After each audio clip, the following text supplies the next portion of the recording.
पाहू कर आए मुकलाऊ आए।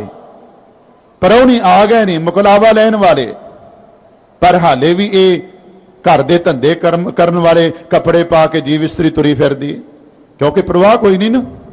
खाना पीना हंसना सौना विसर गया है मरना, कसम विसार खुआरी कीनी त्रिग जीवन नहीं रहना।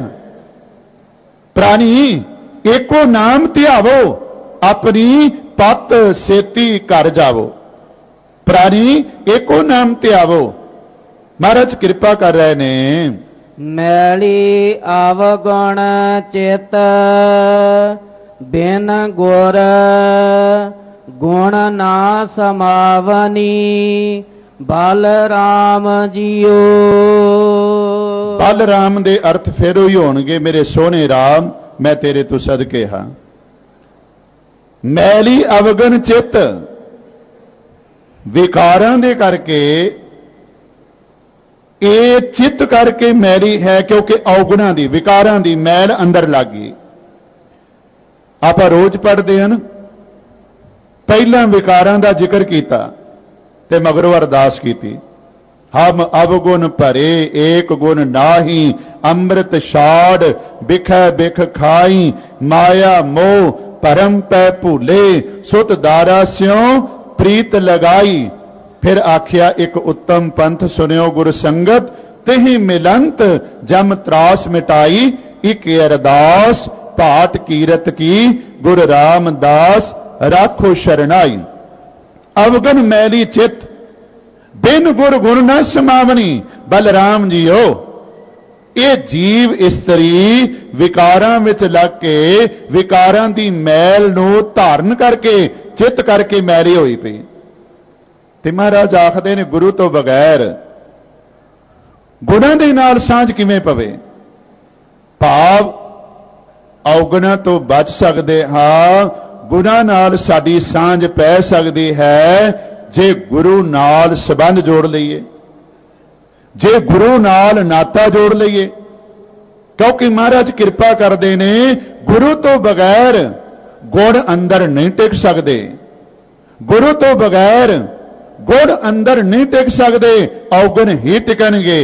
इस वास्ते अरदासां कीतियां, जेता समुद्र सागर नीर भरिया ते अवगुण हमारे, दया करो किश मेर उपावो, डुबदे पत्थर तारे, जीड़ा अग्न बराबर तपै, भीतर वगै काती, प्रणवत नानक हुक्म पछानै, सुख होवै दिन राती। कृपा करो दीन के दाते, मेरा गुण अवगुण न विचारो कोई, माटी का क्या धोपै स्वामी, मानस की गत एही। अवगुण निकल जाणगे, गुण अंदर टिक जाणगे, पर कदों जदों गुरु नाल जुड़ांगे, गुरु नाल मिलाप करांगे। ते बेनती करां, इहो ही जगह है जिथों गुण प्राप्त होने ने, अवगुणा तो बचना है। ते महाराज ने इहनूं सकूल किया है, सत संगत सतगुर चाट साल है, जित हर गुण सिखा। इत्थे आपां गुण लैण वास्ते आ रहे, आपां नूं कल भी प्रेरणा मिली कि सांझ गुणां नाल करनी, अवगुणां नाल नहीं। वेखो जे कुत्ते कोलों भी गुण मिलिया लै लिया, मच्छी कोलों गुण मिलिया लै लिया, अंबरी कोलों गुण मिलिया लै लिया, विकारी कोलों गुण मिलिया लै लिया। मैं कई बारी बेनती करया करदा, विषयी कामी विकारी आदमी, उस तो भी गुण प्राप्त करन दे लई महाराज ने आख्या, जिवें ओ विकारां विच लीन है, अपनी काम वासना नूं पूरी करन वास्ते पूरा जतन ला दिंदा है, तू रब दे नाम विच इन्ना जुड़ जावें ते रब दी कृपा भी तेरे उत्ते हो जावे। गुण क्योंकि असीं सांझ गुणां दी करनी। पर मैनूं मुआफ करियो, गुरबाणी सुनदे भी हां, पढ़दे भी हां, विचारदे भी हां, गुरद्वारे आने भी हां, संगत करदे भी हां, टाइम कढ़दे भी हां, पर साडी सांझ गुणां नाल नहीं। मैं बेनती करां, बाहर हजूरी तो जान तो बाद दी गल नहीं, कई इत्थे भी वीर जिहड़े ने भैणां औगणां दी गल करनगियां, गुणां दी नहीं, औगणां दी गल। फिर बेनती करा, आपां गुरु कोलों लैण वास्ते आने आ गुण, ते गुरु संगत करन तो बाद गुरु गुरु करदे जाया करो। निंदा चुगली जिहड़ी ना इहदे तो बच के रिहा करो। निंदा चुगली तो बचो ते गुरु गुरु करदे अपने अपने टिकाणियां वल जाया करो। महाराज कृपा करदे ने, विकारां दी मैल नाल चित मैला हो गया ते गुरु तो बगैर गुण अंदर टिक नहीं सकदे। गुण सार ना जानी परम भुलानी, जोबन बाद गवाया। गुणां दी सार नहीं जानी, भरी जवानी दे अंदर विद्वान सज्जन एक गल कहंदे ने, भावें गुरमत ने इस गल नूं झुठला दिता है, पर सियाणे एक गल कहंदे ने, जे 40 साल की उम्र तक दुनियावी विद्या नहीं पढ़ी तो उस तो बाद पढ़नी औखी है। जे दुनियावी धन 40 साल की उम्र तक नहीं कमाया तो मगरों कमाना औखा है। ये नहीं कमाया नहीं जा सकता। भावी गुरबाणी ने कह दिता, गुरमुख बुढ़े कदे नाही जिन्ना अंतर सुरत ज्ञान। ते प्यारिओ एक गल ध्यान में रखियो, गुरु अमरदास सारे नहीं बन जावांगे। उन्हां उत्ते गुरु की कृपा बजुर्गी दे विच होई हो सकती है, पर जे विकारां वाले पासों तोबा करिए, पापां वाले पासों तोबा करिए, ते जे विकार भी करी जाइए, पाप भी करी जाइए, तो कहिए गुरु की कृपा वरतेगी, बिल्कुल नहीं। फिर बेनती कर देवा, महाराज कृपा करदे ने, इस जीव इस्त्री ने गुणा की सार नहीं जानी, भटकना विच पई रही, ते जोबन जिहड़ा है बाद गवा लिया, एवें गवा लिया, जवानी एवें लंघ गई। क्योंकि बाबे ने फैसला दिता है, बाल जवानी अर बिरद फुन तीन अवस्था जान, कहो नानक हर भजन बिन बिरथा सब ही मान। बिरथा गुणा की सार नहीं जानी, जवानी लंघ गई, धर्म विच भड़कदिया ही वार घर दर दर्शन नहीं जाता, पीर का सहज ना पाया। आखिरी अर्थ, वार घर दर तीन चीजा ने, दर्शन नहीं जाता, पीर का सहज ना पाया। वाहिगुरु परमात्मा नाल संबंध नहीं जोड़िया, उस दे घर नूं पहचानन दा यतन नहीं कीता, दर नूं जानन दा यतन नहीं कीता, ते कदी दर्शन करन वाले पासे भी ध्यान नहीं गया। ठीक है, पढ़ी जाइए, दर्शन प्यासी दिन सरात, चित वो अंदिन नीत, खोल कपट गुर मेलिया, नानक हर संग मीत। पर इस तरह दर्शन तो नहीं होने। महाराज आखदे ने, जवानी दा हंकार, ना वर नूं जानिया, ना घर नूं जानिया, ना दर नूं जानिया, ते ना कदे दर्शनां दी चाहना अंदर पैदा हुई। ते अगली गल, पिर का सहज ना पाया। हुण इत्थे सहज दा भाव सुभाव, इत्थे सहज दा भाव सुभाव। पति दे सुभाव नूं जानिया नहीं, जानन दा यतन नहीं कीता, पहचानन दा यतन नहीं कीता। ते बेनती करा, जेड़ी इस्त्री दुनियावी तौर ते अपने पति दे सुभाव नाल अपने सुभाव नूं मिलांदी नहीं, कि उत्थों कलेश चला जाएगा, कि उत्थों झगड़े मिट जाणगे। जे सुभाव ही नहीं मिलिया, आपस विच दोवां दा सुभाव नहीं मिलिया, पति पत्नी दा, ते की घर विचों झगड़े मुक जाणगे, कलेश मुक जाणगे? बिल्कुल नहीं। ते प्यारिओ, जे वाहिगुरू दे सुभाव नूं असी जीवा ने समझन ना यतन ना कीता, ते कलेश कोई नहीं जे मुकने, झगड़े कोई नहीं मुकने। महाराज आखदे ने, पढ़दा है सो दर सो घर सो पुरख, पर कदी उहनूं जानन दा यतन नहीं कीता। इत्थे महाराज आखदे ने, ਪਿਰ ਦੇ ਸੁਭਾਅ ਨਾਲ ਜੀਵ ਇਸਤਰੀ ਨੇ ਆਪਣੇ ਸੁਭਾਅ ਨੂੰ ਮਿਲਾਇਆ ਨਹੀਂ। ਸਤਿਗੁਰ ਪੂਛ ਨਾ ਮਾਰਗ ਚਾਲੀ। ਸਤਿਗੁਰੂ ਨੂੰ ਪੁੱਛ ਕੇ ਸਤਿਗੁਰੂ ਦੇ ਦੱਸੇ ਰਾਹ ਤੇ ਜੀਵਨ ਨੂੰ ਸਫਲ ਕਰਨ ਵਾਸਤੇ ਉਹ ਰਾਹ ਤੇ ਤੁਰੀ ਨਹੀਂ। ਸਤਿਗੁਰੂ ਨੂੰ ਪੁੱਛਿਆ ਵੀ ਨਹੀਂ, ਤੇ ਜੇ ਪੁੱਛਿਆ ਨਹੀਂ ਰਾਹ ਦਾ ਪਤਾ ਕਿਵੇਂ ਲੱਗੇਗਾ। ਸਤਿਗੁਰ ਪੂਛਨ ਮਾਰਗ ਚਾਲੀ, ਸੂਤੀ ਰਹਿਨ ਵਿਹਾਰੀ।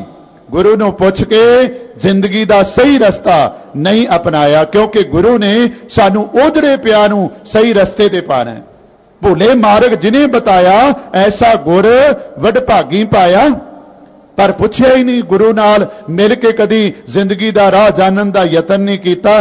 ਤੇ ਮਹਾਰਾਜ ਆਖਦੇ ਨੇ ਜੀਵ ਇਸਤਰੀ ਦੀ ਸੁੱਤਿਆਂ ਹੀ ਸਾਰੀ ਜ਼ਿੰਦਗੀ ਰੂਪ ਰਾਤ ਬਤੀਤ ਹੋ ਗਈ। ਨਾਨਕ ਬਾਲਤਨ ਰਾਂਡੇ ਪਾ, ਬਿਨ ਪੇਰ ਧਨ ਕੁਮਲਾਣੀ। ਸਾਧ ਸੰਗਤ ਰੰਡੇਪਾ ਰੰਡੀ ਉਹਨੂੰ ਕਹਿੰਦੇ ਨੇ ਜਿਸ ਦੇ ਸਿਰ ਦਾ ਸੁਹਾਗ ਚਲਾ ਜਾਵੇ। ਕਈ ਬੱਚੀਆਂ ਦੇ ਸਿਰ ਦਾ ਸੁਹਾਗ ਜਵਾਨੀ ਵਿੱਚ ਚਲਾ ਜਾਂਦਾ ਹੈ, ਕਈਆਂ ਦਾ ਅਧਵਾਟੇ ਚਲਾ ਜਾਂਦਾ ਹੈ, ਤੇ ਕਈਆਂ ਦਾ ਬੁਢੇਪੇ ਵਿੱਚ ਚਲਾ ਜਾਂਦਾ ਹੈ। ਪਰ ਜਦੋਂ ਸੁਹਾਗ ਦੁਨਿਆਵੀ ਤੌਰ ਤੇ ਸਿਰ ਤੋਂ ਚਲਾ ਜਾਵੇ, ਉਸ ਵੇਲੇ ਇੱਕ ਅੱਖਰ ਸਾਡਾ ਸਮਾਜ ਉਸ ਭੈਣ ਦੇ ਨਾਲ, ਉਸ ਬੀਬੀ ਦੇ ਨਾਲ ਜੋੜ ਦਿੰਦਾ ਹੈ। ਉਹਨੂੰ ਕਹਿੰਦੇ ਨੇ ਰੰਡੇਪਾ, ਜਾਂ ਆਪਾਂ ਸ਼ਬਦ ਵਰਤਦੇ ਹਾਂ ਰੰਡੀ। ਫਿਰ ਧਿਆਨ ਦੇਵਿਓ, ਇੱਥੇ ਮਹਾਰਾਜ ਕਿਰਪਾ ਕਰਦੇ ਨੇ, ਨਾਨਕ ਬਾਲ ਤਨ ਰੰਡੇਪਾ, ਬਿਨ ਪਿਰ ਧਨ ਕੋ ਮਲਾਣੀ। ਜਿਸ ਜੀਵ ਇਸਤਰੀ ਨੇ ਜ਼ਿੰਦਗੀ ਦਾ ਹੰਕਾਰ ਕੀਤਾ, ਜੀਵਨ ਦਾ ਜਵਾਨੀ ਦਾ ਹੰਕਾਰ ਕੀਤਾ, ਰੱਬ ਦੇ ਨਾਮ ਨਾਲ ਜੁੜੀ ਨਹੀਂ, ਗੁਰੂ ਨੂੰ ਪੁੱਛਿਆ ਕਦੀ ਨਹੀਂ ਕਿ ਜ਼ਿੰਦਗੀ ਦਾ ਸਹੀ ਰਸਤਾ ਕੀ ਹੈ। ਮਹਾਰਾਜ ਆਖਦੇ ਨੇ ਉਹ ਜੀਵ ਇਸਤਰੀ ਬਚਪਨ ਤੋਂ ਹੀ ਰੰਡੀ ਹੋ ਗਈ।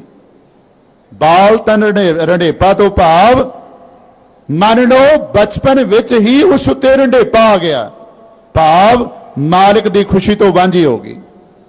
ਮਾਲਕ ਦੀ ਖੁਸ਼ੀ ਤੋਂ ਉਹ ਵਾਂਝੀ ਹੋ ਗਈ। ਕੌਣ? ਜਿਨਨੇ ਜਵਾਨੀ ਦਾ ਮਾਣ ਕੀਤਾ, ਗੁਰੂ ਨਾਲ ਸੰਬੰਧ ਨਹੀਂ ਜੋੜਿਆ, ਵਾਹਿਗੁਰੂ ਦੇ ਗੁਣ ਨਹੀਂ ਗਾਏ, ਤੇ ਜਾਂ ਫਿਰ ਵਾਹਿਗੁਰੂ ਪਰਮਾਤਮਾ ਦੀ ਸਿਫਤ ਸਲਾਹ ਨਹੀਂ ਕੀਤੀ। ਬਾਬਾ ਮੈਂ ਵਰ ਦੇ, ਮੈਂ ਹਰ ਵਰ ਭਾਵੈ, ਤਿਸ ਕੀ ਬਲ ਰਾਮ ਜੀਓ। ਬਾਬਾ ਇੱਥੇ ਅੱਖਰ ਵਰਤਿਆ ਗੁਰੂ ਵਾਸਤੇ। ਹੇ ਸਤਿਗੁਰੂ, ਮੈਨੂੰ ਵਾਹਿਗੁਰੂ ਪਰਮਾਤਮਾ ਦੀ ਸੋਝੀ ਦੇ, ਤੇ ਮੈਂ ਤੇਰੇ ਤੋਂ ਸਦਕੇ ਜਾਂਦਾ ਆ, ਵਾਰਨੇ ਜਾਂਦਾ ਹਾਂ। ਰਾਵ ਰਹਿਆ ਜੁਗ ਚਾਰ, ਤ੍ਰਿਭਵਨ ਬਾਣੀ, ਜਿਸ ਕੀ ਬਲ ਰਾਮ ਜੀਓ। ਉਹ ਵਾਹਿਗੁਰੂ ਪਰਮਾਤਮਾ ਜਿਹੜਾ ਸਦਾ ਹੀ ਹਰ ਥਾਂ ਤੇ ਵਿਆਪਕ ਹੈ। ਜੁਗ ਚਾਰ ਤੋਂ ਭਾਵ ਸਦਾ ਹੀ ਹਰ ਥਾਂ ਤੇ ਵਿਆਪਕ ਹੈ, ਤੇ ਜਿਸ ਦਾ ਹੁਕਮ ਤਿੰਨਾਂ ਭਵਨਾਂ ਦੇ ਵਿੱਚ ਚੱਲ ਰਿਹਾ ਹੈ, ਜਿਸ ਦਾ ਹੁਕਮ ਤਿੰਨਾਂ ਭਵਨਾਂ ਦੇ ਵਿੱਚ, ਤਿੰਨਾਂ ਲੋਕਾਂ ਦੇ ਵਿੱਚ ਵਰਤ ਰਿਹਾ ਹੈ। ਤ੍ਰਿਭਵਨ ਕੰਤ ਰਵੈ ਸੁਹਾਗਣ, ਅਵਗਣਵੰਤੀ ਦੂਰੇ। ਤਿੰਨਾਂ ਭਵਨਾਂ ਦੇ ਮਾਲਕ ਨਾਲ ਮਿਲ ਕੇ ਸੁਖ ਭੋਗਦੀ ਹੈ ਉਹ ਇਸਤਰੀ ਜਿਹੜੀ ਉਸ ਨੂੰ ਜਾਣ ਲੈਂਦੀ ਹੈ। ਤੇ ਜਿਹੜੀ ਵਾਹਿਗੁਰੂ ਪਰਮਾਤਮਾ ਨੂੰ ਜਾਣਦੀ ਨਹੀਂ, ਮਹਾਰਾਜ ਕਿਰਪਾ ਕਰਦੇ ਨੇ, ਉਹ ਔਗਣਾਂ ਦੇ ਵਿੱਚ ਹੀ ਘਿਰੀ ਰਹਿੰਦੀ ਹੈ ਤੇ ਵਾਹਿਗੁਰੂ ਪਰਮਾਤਮਾ ਤੋਂ ਦੂਰ ਰਹਿੰਦੀ ਹੈ। ਜੈਸੀ ਆਸਾ ਤੈਸੀ ਮਨਸਾ, ਪੂਰ ਰਹਿਆ ਭਰ ਪੂਰੇ। ਵਾਹਿਗੁਰੂ ਪਰਮਾਤਮਾ ਸਰਵ ਵਿਆਪਕ ਹੈ, ਸਾਰਿਆਂ ਦੇ ਅੰਦਰ ਹੈ, ਸਾਰਿਆਂ ਦੇ ਦਿਲ ਦੀ ਜਾਣਨ ਵਾਲਾ ਹੈ। ਜਿਹੋ ਜੀ ਆਸਾ ਆਪਾਂ ਉਸ ਪ੍ਰਤੀ ਆਪਣੀ ਮਨ ਦੇ ਅੰਦਰ ਪੈਦਾ ਕਰਾਂਗੇ, ਉਹੋ ਜੀ ਭਾਵਨਾ ਸਾਡੀ ਪੂਰੀ ਆ ਜਾਵੇਗੀ। ਜੈਸੀ ਆਸਾ ਤੈਸੀ ਮਨਸਾ, ਰੱਬ ਰਹਿਆ ਭਰਪੂਰੇ।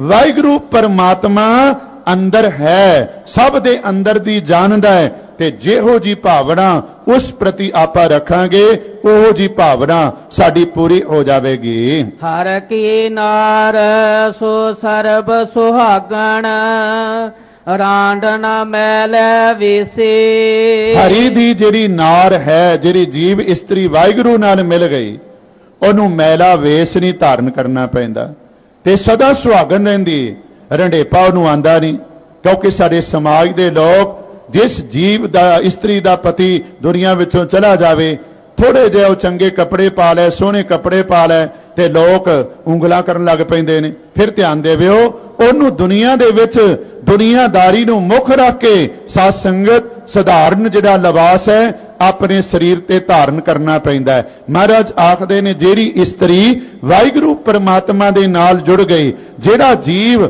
ਵਾਹਿਗੁਰੂ ਪਰਮਾਤਮਾ ਦੇ ਨਾਲ ਜੁੜ ਗਿਆ, ਪਹਿਲੀ ਗੱਲ ਉਹ ਸਦਾ ਸੁਹਾਗਣ ਹੈ, ਕਿਉਂਕਿ ਉਸ ਦਾ ਸੁਹਾਗ ਕਾਇਮ ਹੈ। ਤੇ ਉਹਨੂੰ ਮੈਲਾ ਵੇਸ ਭਾਵ ਦੁਨੀਆ ਵਾਲੇ ਜਿਹੜੇ ਢੰਗ ਤਰੀਕੇ ਨੇ ਉਹਨੂੰ ਨਹੀਂ ਅਪਣਾਣੇ ਪੈਂਦੇ, ਉਹਨਾਂ ਇਸਤਰੀਆਂ ਵਾਂਗ ਜਿਨ੍ਹਾਂ ਦਾ ਪਤੀ ਸਿਰ ਤੋਂ ਚਲਾ ਜਾਂਦਾ ਹੈ। ਨਾਨਕ ਮੈਂ ਵਰ ਸਾਚਾ ਭਾਵੈ, ਜੁਗ ਜੁਗ ਪ੍ਰੀਤਮ ਤੈਸੇ।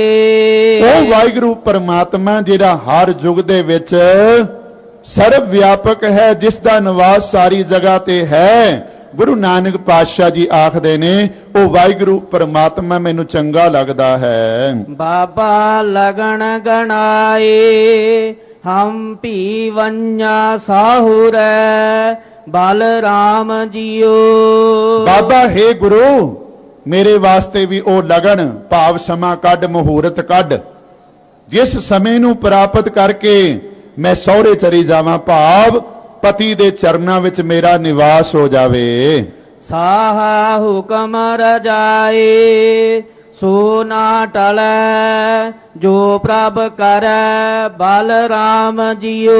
ਗੁਰੂ ਨਾਨਕ ਪਾਤਸ਼ਾਹ ਜੀ ਆਖਦੇ ਨੇ ਮੈਨੂੰ ਵਿਸ਼ਵਾਸ ਹੈ, ਜਿਹੜਾ ਸਮਾਂ ਇੱਥੇ ਜਿਹੜਾ ਹੈ ਮਹਾਰਾਜ ਕਿਰਪਾ ਕਰ ਰਹੇ ਨੇ, ਜਿਹੜਾ ਸਮਾਂ ਮੈਨੂੰ ਭਾਉਂਦਾ ਹੈ, ਸਾਹਾ ਤੋਂ ਭਾਵ ਜਿਹੜਾ ਸਮਾਂ ਵਾਹਿਗੁਰੂ ਪਰਮਾਤਮਾ ਨੇ ਕੱਢ ਦੇਣਾ ਹੈ ਗੁਰੂ ਤੇਰੀ ਕਿਰਪਾ ਦੇ ਨਾਲ, ਉਹ ਕੋਈ ਟਾਲ ਨਹੀਂ ਸਕਦਾ। ਭਾਵ ਜਿਸ ਸਮੇਂ ਤੇਰੀ ਕਿਰਪਾ ਹੋ ਜਾਵੇ, ਗੁਰੂ ਦੀ ਕਿਰਪਾ ਹੋ ਜਾਵੇ, ਫਿਰ ਮਿਲਾਪ ਵਾਹਿਗੁਰੂ ਦੇ ਨਾਲ ਹੋ ਜਾਂਦਾ, ਉਹਨੂੰ ਕੋਈ ਟਾਲ ਨਹੀਂ ਸਕਦਾ।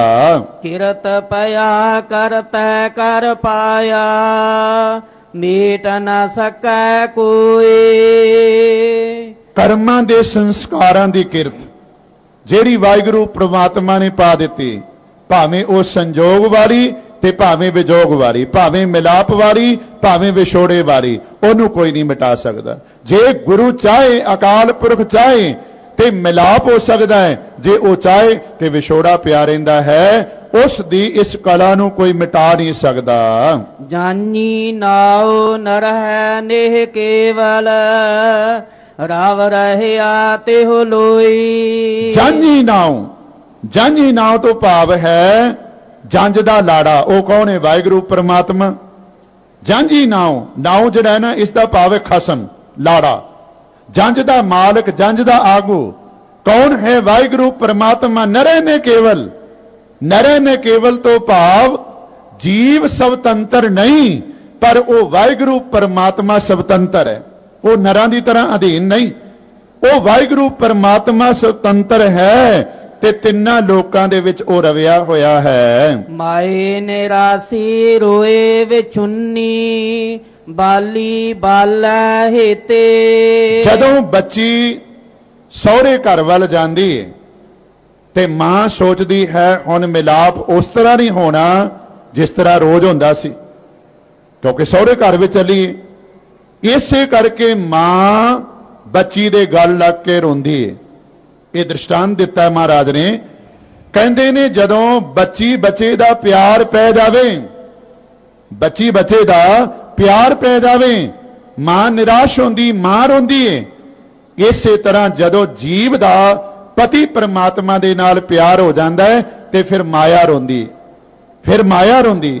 ਇਹ ਕਹਿੰਦੀ ਵੀ ਹੁਣ ਮੇਰਾ ਜਾਦੂ ਜਿਵੇਂ ਪਹਿਲਾਂ ਇਸ ਉੱਤੇ ਚੱਲਦਾ ਸੀ, ਜਿਵੇਂ ਮੈਂ ਇਹਨੂੰ ਭਟਕਾਉਂਦੀ ਸੀ, ਹੁਣ ਇਹ ਮੇਰੇ ਭਟਕਾਇਆ ਭਟਕੇ ਦਾ ਨਹੀਂ। ਕਿਉਂ? ਕਿਉਂਕਿ ਰੱਬ ਨਾਲ ਹੁਣ ਜੀਵ ਦਾ ਪਿਆਰ ਪੈ ਗਿਆ ਹੈ। ਨਾਨਕ ਸਾਚ ਸ਼ਬਦ ਸੁਖ ਮਹਿਲੇ, ਗੁਰ ਚਰਣੀ ਪ੍ਰਭ ਚੇਤੇ।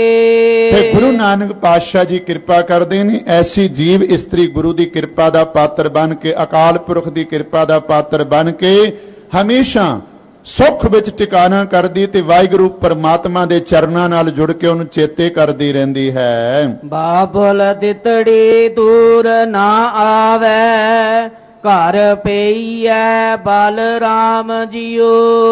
ਬਾਬਲ ਦਿੱਤਰੀ ਦੂਰ, ਵਿਸ਼ਰਾਮ ਇੱਥੇ ਲਾਣਾ ਹੈ। ਬਾਬਲ ਦਿੱਤਰੀ ਦੂਰ, ਵਾਹਿਗੁਰੂ ਪਰਮਾਤਮਾ ਨੇ ਜੀਵ ਇਸਤਰੀ ਨੂੰ ਹੁਣ ਇਹਨਾਂ ਕੋ ਔਗਣਾ ਤੋਂ ਮਾਇਆ ਤੋਂ ਦੂਰ ਕਰ ਦਿੱਤਾ ਹੈ। ਹੁਣ ਉਹਨੂੰ ਪੇਕੇ ਘਰ ਵਿੱਚ ਆਣਾ ਨਹੀਂ ਪਵੇਗਾ। ਫਿਰ ਧਿਆਨ ਦੇਵਿਓ, ਬਾਬਲ ਦਿੱਤਰੀ ਦੂਰ ਨਾ ਆਵੇ ਘਰ ਪਈੜੇ ਬਲਰਾਮ ਜੀਓ। ਜਿਹਨੂੰ ਬਾਬਲ ਨੇ ਵਾਹਿਗੁਰੂ ਪਰਮਾਤਮਾ ਨੇ ਔਗਣਾ ਤੋਂ ਦੂਰ ਕਰ ਦਿੱਤਾ, ਮਾਇਆ ਤੋਂ ਦੂਰ ਕਰ ਦਿੱਤਾ ਹੈ, ਹੁਣ ਉਹਨੂੰ ਪੇਕੇ ਘਰ ਵਿੱਚ ਨਹੀਂ ਆਣਾ ਪਵੇਗਾ। ਭਾਵ ਜਨਮ ਮਰਨ ਦੇ ਚੱਕਰ ਵਿੱਚ ਨਹੀਂ ਪੈਣਾ ਪਵੇਗਾ। ਰਹਿਸੀ ਵੇਖ ਦੂਰ ਫਿਰ ਰਾਵੀ ਘਰ ਸੋਹੀਐ ਬਲਰਾਮ ਜੀਓ। ਉਹ ਜੀਵ ਇਸਤਰੀ ਹਿਰਦੇ ਕਰਕੇ ਰਹਿਸੀ ਖੁਸ਼ ਰਹਿੰਦੀ ਹੈ, ਕਦੀ ਪਤੀ ਪਰਮਾਤਮਾ ਤੋਂ ਦੂਰ ਨਹੀਂ ਜਾਂਦੀ ਤੇ ਵਾਹਿਗੁਰੂ ਪਰਮਾਤਮਾ ਦੀ ਕਿਰਪਾ ਦੇ ਨਾਲ ਆਤਮਿਕ ਜੀਵਨ ਮੰਨਦੀ ਹੈ। ਸਾਚੇ ਫਿਰ ਲੋੜੀ, ਵਾਹਿਗੁਰੂ ਪਰਮਾਤਮਾ ਪਤੀ ਨੂੰ ਉਸ ਦੀ ਲੋੜ ਹੈ। ਪ੍ਰੀਤਮ ਜੋੜੇ, ਪ੍ਰੀਤਮ ਵਾਹਿਗੁਰੂ ਪਰਮਾਤਮਾ ਆਪਣੇ ਨਾਲ ਜਿਹਨੂੰ ਜੋੜ ਲੈਂਦਾ ਹੈ। ਮਤ ਪੂਰੀ ਪ੍ਰਧਾਨੇ, ਉਹ ਮਤ ਕਰਕੇ ਪੂਰੀ ਹੈ, ਪ੍ਰਧਾਨੇ ਤੋਂ ਭਾਵ ਮੰਨੀ ਪਰਮੰਨੀ ਹੈ। ਧਿਆਨ ਦੇਵਿਓ, ਸਾਚੇ ਪਿਰ ਲੋੜੀ ਪ੍ਰੀਤਮ ਜੋੜੀ ਮਤ ਪੂਰੀ ਪ੍ਰਧਾਨੇ। ਵਾਹਿਗੁਰੂ ਪਰਮਾਤਮਾ ਨੂੰ ਐਸੇ ਜੀਵਾਂ ਦੀ ਲੋੜ ਹੈ ਕਿਹਨਾਂ ਨੂੰ, ਜਿਨ੍ਹਾਂ ਨੂੰ ਨੇ ਆਪਣੇ ਨਾਲ ਜੋੜ ਲਿਆ ਹੈ ਤੇ ਮਤ ਕਰਕੇ ਉਹ ਪੂਰੇ ਹੁੰਦੇ ਨੇ ਤੇ ਪ੍ਰਧਾਨ ਤੋਂ ਭਾਵ ਮੰਨੇ ਪਰਮੰਨੇ ਸੰਸਾਰ ਦੇ ਵਿੱਚ ਹੋ ਜਾਂਦੇ ਨੇ, ਜਿਨ੍ਹਾਂ ਬਾਰੇ ਆਪਾਂ ਪੜ੍ਹਦੇ ਹਾਂ। ਪੰਚ ਪਰਵਾਨ ਪੰਚ ਪ੍ਰਧਾਨ ਪੰਚੇ ਪਾਵੇਂ ਦਰਗਾ ਮਾਨ। ਸੰਜੋਗੀ ਮੇਲਾ ਥਾਨ ਸੁਹੇਲਾ ਗੁਣਵੰਤੀ ਗੁਰ ਗਿਆਨੀ। ਵਾਹਿਗੁਰੂ ਪਰਮਾਤਮਾ ਦੀ ਕਿਰਪਾ ਨਾਲ ਜਿਨ੍ਹਾਂ ਦਾ ਮਿਲਾਪ ਵਾਹਿਗੁਰੂ ਨਾਲ ਹੋ ਜਾਂਦਾ ਹੈ, ਉਹਨਾਂ ਦੇ ਅੰਦਰ ਥਾਨ ਸੁਹੇਲਾ, ਹਿਰਦਾ ਸੁਹੇਲਾ ਹੋ ਜਾਂਦਾ ਹੈ, ਸੁਖੀ ਹੋ ਜਾਂਦਾ ਹੈ। ਗੁਣਵੰਤੀ ਗੁਣਾ ਵਾਲੇ, ਗੁਰ ਗਿਆਨੀ ਗੁਰੂ ਦੇ ਗਿਆਨ ਵਾਲੇ ਉਹ ਬਣ ਜਾਂਦੇ ਹਨ। ਸਤ ਸੰਤੋਖ ਸਦਾ ਸੱਚ ਪੱਲੇ, ਸੱਚ ਬੋਲੇ ਪਿਰ ਪਾਏ। ਉਹਨਾਂ ਦੇ ਅੰਦਰ ਸ਼ੁਭ ਗੁਣ ਸਤ ਵਰਗੇ, ਸੰਤੋਖ ਵਰਗੇ ਟਿਕ ਜਾਂਦੇ ਹਨ। ਸੱਚ ਹੀ ਉਹ ਪੱਲੇ ਪਾਉਂਦੇ ਹਨ ਤੇ ਹਮੇਸ਼ਾ ਵਾਹਿਗੁਰੂ ਪਰਮਾਤਮਾ ਦੇ ਬੋਲ ਬੋਲਦੇ ਨੇ, ਭਾਵ ਉਸ ਦਾ ਨਾਮ ਜਪਦੇ ਨੇ, ਉਸ ਦੀ ਸਿਫਤ ਸਲਾਹ ਕਰਦੇ ਨੇ, ਵਾਹਿਗੁਰੂ ਪਰਮਾਤਮਾ ਨੂੰ ਚੰਗੇ ਲੱਗਦੇ ਹਨ। ਨਾਨਕ ਵਿਛੜ ਨਾ ਦੁਖ ਪਾਏ, ਗੁਰਮਤਿ ਅੰਕ ਸਮਾਏ। ਅਖੀਰ ਵਿੱਚ ਗੁਰੂ ਨਾਨਕ ਪਾਤਸ਼ਾਹ ਜੀ ਕਿਰਪਾ ਕਰਦੇ ਨੇ, ਜਿਹੜੇ ਗੁਰੂ ਦੀ ਮੱਤ ਨੂੰ ਧਾਰਨ ਕਰਕੇ ਵਾਹਿਗੁਰੂ ਦੀ ਗੋਦ ਵਿੱਚ ਪੈ ਰਹਿੰਦੇ ਨੇ, ਉਹਨਾਂ ਨੂੰ ਫਿਰ ਵਿਛੋੜਾ ਨਹੀਂ ਹੁੰਦਾ ਤੇ ਵਿਛੋੜਾ ਨਹੀਂ ਤੇ ਦੁੱਖ ਕੋਈ ਨਹੀਂ। ਨਾਨਕ ਵਿਛੜ ਨਾ ਦੁੱਖ ਪਾਏ, ਗੁਰਮਤਿ ਅੰਕ ਸਮਾਏ। ਅਰਥ ਕਰਨੇ ਨੇ ਗੁਰੂ ਦੀ ਮੱਤ ਨੂੰ ਧਾਰਨ ਕਰਕੇ ਅੰਕ ਸਮਾਏ, ਜਿਹੜੇ ਵਾਹਿਗੁਰੂ ਦੀ ਗੋਦ ਵਿੱਚ ਟਿਕ ਜਾਂਦੇ ਨੇ, ਲੀਨ ਹੋ ਜਾਂਦੇ ਨੇ, ਉਹਨਾਂ ਨੂੰ ਫਿਰ ਕਦੀ ਵਿਛੋੜਾ ਨਹੀਂ ਤੇ ਉਹਨਾਂ ਨੂੰ ਜੀਵਨ ਦੇ ਅੰਦਰ ਕਦੀ ਦੁੱਖ ਨਹੀਂ। ਸਮੁੱਚਾ ਸ਼ਬਦ ਸਾਨੂੰ ਇਹ ਪ੍ਰੇਰਣਾ ਕਰਦਾ ਹੈ, ਵਾਹਿਗੁਰੂ ਜਵਾਨੀਆਂ ਸਾਨੂੰ ਬਖਸ਼ੇ, ਵਾਹਿਗੁਰੂ ਸਾਨੂੰ ਧਨ ਦੌਲਤ ਦੇਵੇ, ਵਾਹਿਗੁਰੂ ਪਰਮਾਤਮਾ ਦੁਨਿਆਵੀ ਸੁੱਖ ਦੇਵੇ, ਪਰ ਗੁਰੂ ਦੀ ਮੱਤ ਦਾ ਲੜ ਨਾ ਛੱਡੀਏ। ਕਿਉਂਕਿ ਜਵਾਨੀ ਆ ਜਾਵੇ, ਧਨ ਆ ਜਾਵੇ, ਸੋਹਣਾ ਮਕਾਨ ਮਿਲ ਜਾਵੇ ਤੇ ਅਸੀਂ ਗੁਰਮਤ ਨੂੰ ਪਹਿਲਾਂ ਤਿਆਗਦੇ ਹਾਂ। ਪਰ ਮਹਾਰਾਜ ਆਖਦੇ ਨੇ, ਗੁਰੂ ਦੇ ਲੜ ਲੱਗੇ ਰਹੋ, ਜ਼ਿੰਦਗੀ ਦੇ ਅੰਦਰ ਸੁੱਖ ਮਾਣੋ, ਤੁਹਾਨੂੰ ਲੋਕ ਸੁਖੀਏ ਵੀ ਹੋ ਜਾਣਗੇ ਪਰ ਲੋਕ ਸੁਹੇਲੇ ਵੀ ਹੋ ਜਾਣਗੇ। ਕਦੋਂ? ਜਦੋਂ ਗੁਰੂ ਦੀ ਮੱਤ ਨੂੰ ਜੀਵਨ ਦੇ ਅੰਦਰ ਧਾਰਨ ਕਰ ਲਵਾਂਗੇ। ਇੰਨੇ ਕੁ ਬਚਨ ਪਾਵਨ ਸ਼ਬਦ ਦੇ ਆਧਾਰ ਤੇ ਆਪ ਜੀ ਦੇ ਨਾਲ ਸਾਂਝੇ ਕਰਦਾ ਹੋਇਆ ਵਿਚਾਰਾਂ ਨੂੰ ਸੰਕੋਚਦਾ ਹਾਂ ਜੀ। ਭੁੱਲਾਂ ਚੁੱਕਾਂ ਦੀ ਖਿਮਾ। ਆਓ ਅਖੀਰਲੀਆਂ ਪੰਕਤੀਆਂ ਦਾ ਪਾਠ ਆਪਾਂ ਸਾਰੇ ਮਿਲ ਕੇ ਸਾਂਝਾ ਕਰੀਏ ਜੀ। ਸਤ ਸੰਤੋਖ ਸਦਾ ਸੱਚ ਪੱਲੇ, ਸੱਚ ਬੋਲੇ ਪਿਰ ਪਾਏ।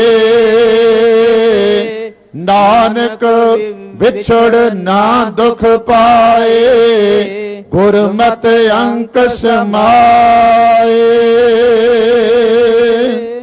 ਵਾਹਿਗੁਰੂ ਜੀ ਕਾ ਖਾਲਸਾ, ਵਾਹਿਗੁਰੂ ਜੀ ਕੀ ਫਤਿਹ।